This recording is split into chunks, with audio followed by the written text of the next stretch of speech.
ஒரு ஊர்ல ஒரு வயசான பாட்டி ஒருத்தங்க வாழ்ந்துட்டு இருந்தாங்க. அந்த பாட்டியோட கணவர் கொஞ்ச காலத்துக்கு முன்னாடி தான் இறந்திருப்பாரு.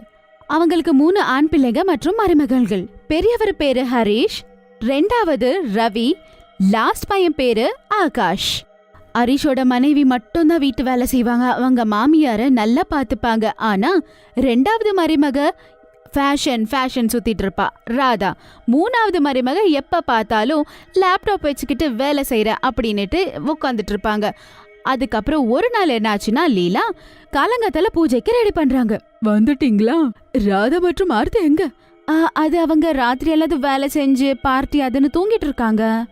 ஐயோ கடவுளே, இவ ஃபேஷன் சுத்திக்கிட்டு இருக்கா, இன்னொருத்தி லேப்டாப்னு சுத்திக்கிட்டு இருக்கா. என்ன பண்றாங்கன்னு தெரியல. ஆனா பூஜைக்கு அட்லீஸ்ட் எல்லாரும் வரலாம் இல்லையா? இந்த மாதிரி பண்ணா எப்படிமா? இந்த மாதிரி மருமகங்க வந்ததுக்கு ஏன் தலை எழுத்துதான். ஐயோ அத்தை, விடுங்க அத்தை, எதுக்காக கவலைப்படுறீங்க? வாங்க, நம்ம எல்லாரும் இருக்கோம்ல, நாம பூஜை பண்ணலாம். பூஜை எல்லாம் முடிஞ்ச பிறகு அவங்க வேலை செய்ய ஆரம்பிச்சிடுறாங்க. எல்லா பசங்களும் வேலைக்கும் போயிடுறாங்க. ஹேம்லதா கிச்சன்ல வேலை செய்யறதுக்காக போறாங்க. லீலா தேவி வெராண்டால உட்காந்துக்கிட்டு இருப்பாங்க. அப்ப ரெண்டாவது மருமக பார்க்ல இருந்து வந்து, அண்ணி எனக்காக ஒரு லெமன் ஜூஸ் கொண்டு வாங்க. ஓ பெரிய மகாராணி. போ, உன் வேலை உன்னால செய்ய முடியாதா? பூஜைக்கும் வர முடியாது, ஒண்ணு முடியாது, வேலையும் செய்ய முடியாது. ஐயோ என்ன இருக்கு அத்தை இதுல? செய்வாங்க அவங்க. ராதா போன உடனே அங்க ஆர்த்தி வந்துடுறாங்க. ஹாய் அண்ணி, எனக்கு கொஞ்சம் தலைவலியா இருக்க, ஒரு காஃபி கிடைக்குமா? இப்ப ஒருத்தி வந்து ஆர்டர் போட்டுட்டு போனா, இப்ப நீ வந்துட்டியா? உங்களோட வேலைய நீங்க செஞ்சுக்க முடியாதா? இவ என்ன உங்களுக்கு வேலைக்காரியா? ஓஹோ அத்தை, இது என்ன பெரிய வேலையா? சொல்லுங்க. நீங்க ரொம்ப நல்லவங்க அண்ணி. இந்த அத்தை எப்ப பாரு திட்டுறதுக்கா எதனா காரணம் தேடுறாங்க. பரவாயில்ல அத்தை, விடுங்க. பாவம் சின்ன பசங்க கத்துப்பாங்க, சரியா? எப்ப பார்த்தாலும் பெரிய மருமகளுக்கு வேலை கொடுத்துட்டு இவங்க 2 பேரும் சந்தோஷமா போயிடுவாங்க. அதுக்கப்புறம் பாவம் அவங்க தான் எல்லா வேலையும் செய்வாங்க. ஒரு நாள் என்ன ஆச்சுன்னா, வீட்டுல யாரும் இல்ல. அப்ப லீலாதேவியோட உடல்நல சரி இருக்காது. யாராவது காப்பாத்துங்க, என்னால முடியல. லீலாதேவி கத்துனது கேட்ட உடனே ரெண்டாவது மருமக வரா. அந்த நிலைமை பார்த்த உடனே ஆர்த்தி கிட்ட போய் சொல்றா, அட என்ன இவ இப்படி கத்திக்கிட்டே இருக்கா? நிம்மதியா இருக்கவே விட மாட்டேன்றா. அவங்க என் பேரை கூட கூப்பிடல, நம்ம எதுக்காக போனோம்? ஐயா விடுங்க, நம்ம டிவி பார்க்கலாம். இந்த கிழவி எப்ப பார்த்தாலும் இப்படிதான். நாம போனா ஏதாவது திட்டிக்கிட்டு இருப்பா. லீலாதேவி கீழே விழுந்துடுறாங்க. அவங்க மூச்சு பேச்சு இல்லாம கிடக்குறாங்க. ஆனா இவங்க 2 பேர்ல யாருமே அவங்கள போய் பார்க்க மாட்டாங்க. அதுக்கப்புறம் கொஞ்ச நேரத்துக்கு அப்புறம் பெரிய மருமக வீட்டுக்கு வரா. கீழே அவங்க மாமியார் விழுந்து கிடந்ததை பார்த்து அவங்க ரொம்ப பயந்து போறாங்க. அத்த, என்ன ஆச்சு உங்களுக்கு? யாராவது வாங்க, யாராவது இருக்கீங்களா? வாங்க. ஐயோ அத்தைய பாருங்க. ஹேம்லதா கத்துனது கேட்ட உடனே வீட்ல இருக்க அந்த மருமகங்க வராங்க. அட என்ன ஆச்சு? அவங்களுக்கு சொல்லிட்டு தானே போனேன், அத்தைய பாத்துக்கங்கன்னு சொல்லி. என்ன பண்ணிட்டு இருந்தீங்க? ஓஹோ, இவங்க பெரிய மகாராணி, இவங்க சொன்னாங்கன்னா நாங்க பாத்துக்கணுமா? நான் ஒன்னும் சுத்த போல, நான் மார்க்கெட்டுக்கு போயிட்டு வந்துட்டு இருக்கேன், தேவையான பொருள் வாங்க. டாக்டர் லீலாதேவி பாக்குறதுக்காக சீக்கிரமா வராரு. ஆனா அதுக்குள்ளவே அவங்க இறந்து போறாங்க. வீட்டு ரெஸ்பான்சிபிலிட்டி எல்லாம் பெரிய மருமக கையில கொடுத்துட்டு போயிடுறாங்க. ஹேமலதா ரொம்பவே கவலைப்பட்டு அழுதுட்டு இருப்பா. லீலாதேவி இறந்து போனதும் ஹேமா ரொம்பவே தனியாயிடுறா. ஆனா ராதா மற்றும் ஆர்த்தி ரொம்ப சந்தோஷப்படுறாங்க. இதுக்கப்புறம் அவங்கள அந்த வீட்ல கேக்குறதுக்கு யாருமே இல்ல. அதனால அவங்க இஷ்டப்படி அவங்க செய்ய ஆரம்பிக்கிறாங்க. யாரு பேச்சும் அவங்க கேட்க மாட்டாங்க. வெராண்டால சேர்ல உட்காந்துக்கிட்டு இருப்பாங்க. அத பார்த்து, இந்த சேர் மேல எங்க மாமியார் தானே உட்காந்துருப்பா, இப்ப பார்த்தா இங்க யாரோ உட்காந்துருக்காங்க. யாரு? சரியாதான் சொன்ன, நான் தான் உன்னோட மாமியார். நான் உங்களுக்கு பாடம் கத்து கொடுக்க திரும்பி வந்துட்டேன். மறுநாள் காலையில எப்பயும் போலவே ராதா வாக்கிங் போறா. அதுக்கப்புறம் ஆர்த்தி தூங்கிக்கிட்டு இருப்பா. பெரிய மருமக ஹேமா மட்டும் எந்திரிச்சு எல்லா வேலையும் செஞ்சுக்கிட்டு இருப்பா. இத அவங்க மாமியார் பாக்குறாங்க.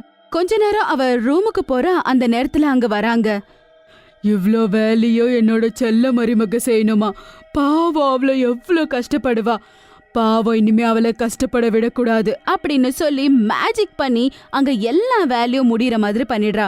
அதுக்கப்புறம் பெரிய மருமக திரும்பி வந்து பாக்குறா. அவ செய்ய வேண்டிய வேலை எல்லாமே அங்க முடிஞ்சிருக்கு. அவங்க ரொம்ப ஷாக்கா இருக்கும். அவ நினைக்கிறா வீட்டுல இருக்க 2 மருமகங்க செஞ்சிருக்காங்கன்னு. ஆனா அவங்க 2 பேரும் அத செஞ்சிருக்க மாட்டாங்க. இன்னொரு பக்கம் ராதா அவங்க மாமியார் கொடுத்த நகைய திருடலாம் அப்படின்னு சொல்லி ஹேமா ரூமுக்கு போறா. அந்த நேரத்துல மாமியார் பின்னாடி நிக்கிறாங்க. இவங்க 2 பேருக்கும் வேற என் நகை மட்டும் தான் வேணும். ஆனா என்ன இவங்களுக்கு பாத்துக்க முடியாது. பின்னாடில இருந்து ராதாவோட முடிய பிடிச்சுக்கிட்டு மேல கீழேன்னு ஆட்ட ஆரம்பிக்குது. காப்பாத்துங்க, காப்பாத்துங்க! ராதா தமால்னு கீழே விழுந்துடுறா. அதுக்கப்புறம் அவளால முடியவே இல்ல. யாருன்னு திரும்பி பாக்குறானா யாரும் இருக்க மாட்டாங்க. நான் அங்க போமாட்டேன்பா சாமி, அங்க ஏதோ இருக்கு. நான் நினைக்கிறேன் பேய் தான் இருக்குன்னு சொல்லி. அட எதுக்காக இவ்ளோ பயப்படுற? நான் இருக்கேன்ல, நான் பாக்குறேன், சரியா? இந்த வாட்டி ஆர்த்தி அந்த நகைய திருடுறதுக்காக ஹேமாவோட ரூமுக்கு போறாங்க. அட இப்ப நீ வந்துட்டியா? உனக்கும் பாடம் கத்து கொடுக்கணும். பாட்டியோட பாக்ஸ ஓபன் பண்ற ஆரத்தி அந்த நேரத்துல பின்னாடில இருந்து மேல இருந்து நிறைய சங்கல் அதோட தலைமையில விழுற மாதிரி மேஜிக் பண்ணுது. அட செத்தண்டா சாமி, ஐயோ என் தலை போச்சே, ஐயோ அப்படின்னு சொல்லி கத்திக்கிட்டு அங்கிருந்து ஓடி போயிடுறா. அப்புறம் ராதா கிட்ட நடந்த விஷயத்த சொல்றா. யாரும் என்னோட நகமல கை வைக்க முடியாது, நான் விடவே மாட்டேன். ஹேமலதா கிட்ட இருந்து நகையோ வீட்டு டாக்குமெண்ட்ஸோ எப்படி திருடுறது அப்படின்னு இவங்க 2 பேரும் பேசிக்கிட்டு இருப்பாங்க. ஒரு வேலை பண்ணலாம், இந்த ஹேமலதாவையே சாகடிச்சிடலாம். அப்பதான் நகையும் வீட்டு டாக்குமெண்ட்டும் நமக்கு கிடைக்கும். ஆனா எப்படி பண்ண முடியும்? இன்னைக்கு ராத்திரி விஷம் கலந்து கொடுத்துடலாம். ஐயோ அது ரொம்ப தப்பு. நாம ஸ்டெப்ஸ் மேல எண்ணெய் ஊத்தி விட்டுடலாம். அவ அங்க நடந்து போய் ஸ்லிப்பாய் கீழே விழுந்துடுவா. இவங்க 2 பேரும் ஸ்டெப்ஸ் மேல நிறைய எண்ணெயை ஊத்திடுறாங்க. இது எல்லாமே பேய் பார்த்துக்கிட்டு தான் இருக்கும். இவங்க இப்படி பண்ண துடிஞ்சிட்டாங்களா? இவங்கள நான் விட போறதில்ல. பேய் மேல இருந்து அவங்க 2 பேரையும் அந்த ஸ்டெப்ஸ் மேல இருந்து தள்ளி விட்டுடுது. கடைசியா மேல இருந்து கீழே வந்து விழுறாங்க. ரொம்ப ஜோரா கத்துறாங்க. அவங்க கத்துறது கேட்ட உடனே ஹேமா என்ன ஆச்சோன்னு பதறி ஓடி வராங்க. அடக்கடவுளே என்ன ஆச்சு அப்படின்னு சொல்லி அவங்க 2 பேரையும் சீக்கிரம் ஹாஸ்பிட்டல்ல அட்மிட் பண்றாங்க. அவங்க ட்ரீட்மெண்ட்டுக்கு 20 லட்சம் கேக்குறாங்க. ஹேமலதா அவங்க மாமியார் கொடுத்த நகை எல்லாத்தையும் வித்துட்டு 20 லட்சம் ரெடி பண்ணி ஹாஸ்பிட்டல்ல கட்டுறாங்க. ராதா மற்றும் ஆர்த்தி வீட்டுக்கு சரியாயிட்டு வந்த பிறகு வீட்ல அவங்க ஒரு யாகம்னு பண்றாங்க. பூஜை பண்ண ஆரம்பிச்ச உடனேயே அங்க ஒரு மாதிரி காத்தடிக்க ஆரம்பிக்குது. அதுக்கப்புறமா ஐயோ கடவுளே என்னாச்சு? இந்த வீட்ல பேயோ பிசாசோ ஏதோ இருக்கிற மாதிரி இருக்கு. ஆமா, நீங்க சொன்னது சரிதான். இந்த வீட்ல ஏதோ ஒரு ஆவி சுத்திக்கிட்டே தான் இருக்கு. பண்டித் மந்திரம் சொல்ல ஆரம்பிக்கிறாரு. அந்த மந்திரத்தோட பவரால லீலா தேவி அங்க வந்து நிக்கிறாங்க. யார் நீ? எதுக்காக நீ இங்க வந்து இந்த குழந்தைங்களை தொல்லை பண்ணிக்கிட்டே இருக்க? நான் இவங்களோட மாமியார் லீலாதேவி. இவங்களால தான் நான் செத்தேன். இவங்களுக்கு பாடம் கத்து கொடுக்கணும், என் பெரிய மருமகளுக்கு உதவியா இருக்கணும்னு வந்தேன். இல்ல இல்ல நாங்க ஏதோ பண்ணல. போய் பேசாதீங்க, சொல்லுங்க யார் அங்க என்ன ஊத்துனது? என்னோட நகையும் அதுக்கப்புறம் டாக்குமெண்ட்டும் திருடுறதுக்கு ஹேமாவோட ரூமுக்கு போயிட்டு இருந்தீங்க தானே? செத்தா சாகட்டோன்னு தானே என்ன விட்டுட்டீங்க. காப்பாத்த நீங்க முயற்சி பண்ணல. இல்ல இல்ல இதெல்லாம் போய். பேய் 2 பேரோட முடிய புடிச்சுக்குது. உண்மையா சொல்லலன்னா உங்களை விட மாட்டேன். சொல்றோம் சொல்லிடுறோம் அப்படின்னு உண்மை எல்லாத்தையும் கக்கிடுறாங்க. மன்னிச்சிடுங்க, எங்களை தயவு செய்து மன்னிச்சிடுங்க. நாங்க ரொம்ப பெரிய தப்பு பண்ணிட்டோம். ஹேமா அண்ணி 20 லட்சம் எங்களுக்கு அந்த நகையை வச்சுதான் ரெடி பண்ணாங்க. எங்களுக்கு புத்தி வந்துடுச்சு. இனிமே நாங்க சேர்ந்து வாழ்றோம். உங்க 2 பேர் மேல எனக்கு நம்பிக்கை இல்ல. அத்த நீங்க என்ன நம்புறீங்க தானே? இவங்க 2 பேரும் திருந்திட்டாங்க, விட்டுருங்க.